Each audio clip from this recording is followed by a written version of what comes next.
La fille venait tout juste d'aller aux toilettes en pleine nature quand, en un instant, elle aperçut ses camarades du camp en train de fuir frénétiquement pour sauver leur vie. Daisy ne savait pas non plus ce qui était en train de se passer, mais par prudence, elle choisit de se réfugier avec eux dans une maison. En voyant le nombre d'élèves autour d'elle augmenter sans cesse, un mauvais pressentiment commença à naître dans son cœur. Pourtant, à cet instant, personne ne savait ce qui se passait réellement. Jusqu'à ce qu'un coup de feu retentisse, à ce moment précis, tous sombrèrent dans le désespoir. Il était évident qu'une fusillade avait lieu à l'extérieur, et les élèves ne pouvaient que se terrer à l'intérieur, tremblant de peur. Mais il ne faut pas oublier qu'il s'agissait d'un camp de vacances pour enfants, personne ne savait quoi faire ensuite. À ce moment-là, Daisy se rappela que sa petite sœur était encore dehors. Elle demanda à tout le monde si quelqu'un avait vu une fille portant un pull jaune. Mais il y avait des centaines d'enfants au camp, issus de classes différentes qui ne se connaissaient pas, personne ne pouvait lui dire où se trouvait sa sœur. Les coups de feu à l'extérieur devenaient de plus en plus fréquents, et tous se serraient les uns contre les autres pour se réchauffer et se rassurer. Daisy n'eut d'autre choix que de réprimer temporairement l'idée d'aller chercher sa sœur. C'est alors qu'un cri retentit, quelqu'un arrive. Tout le monde se précipita vers la sortie pour s'enfuir, et Daisy les suivit aussitôt. À l'extérieur, la scène était déjà chaotique, on pouvait même apercevoir les corps de certains camarades.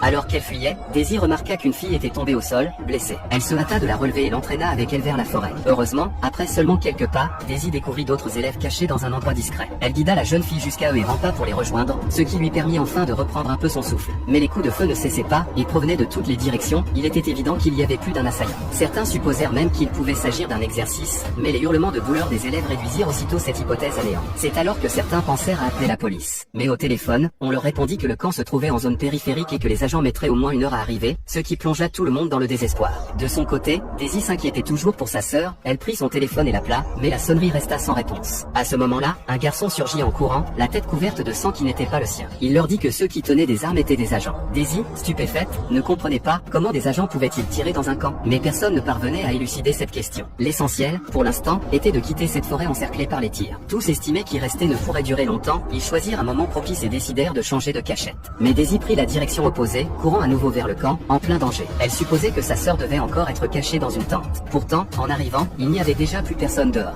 Daisy rampa en se dissimulant entre les tentes. À cet instant, si elle était découverte, elle deviendrait immédiatement une cible évidente. À un tournant, elle rencontra un petit garçon vêtu de jaune. Elle voulut l'emmener avec elle, mais il resta immobile. Il lui expliqua qu'il avait convenu avec son frère de se retrouver ici. Daisy tenta de le convaincre que l'endroit était dangereux et l'exhorta à se lever pour fuir vers la forêt. Avant de partir, elle lui recommanda d'enlever sa veste jaune, sinon il attirait l'attention des tireurs dans la forêt. Mais le garçon sembla ne pas l'entendre. Impuissante, Daisy continua à se faufiler entre les tentes et finit par atteindre le campement de sa sœur. Hélas, celle-ci n'y était plus depuis longtemps. Elle tenta encore d'appeler, mais découvrit que sa sœur n'avait même pas emporté son téléphone. À ce moment-là, des bruits de pas retentirent à l'extérieur. Daisy, terrifiée, n'osa plus bouger. Ce n'est qu'une fois les pas éloignés qu'elle sortit de la tente. Incapable de retrouver sa sœur, elle se dirigea de nouveau vers la forêt. Mais la forêt était désormais le lieu de rassemblement des tueurs, les coups de feu se rapprochaient. Daisy trouva un grand arbre derrière lequel se cachait.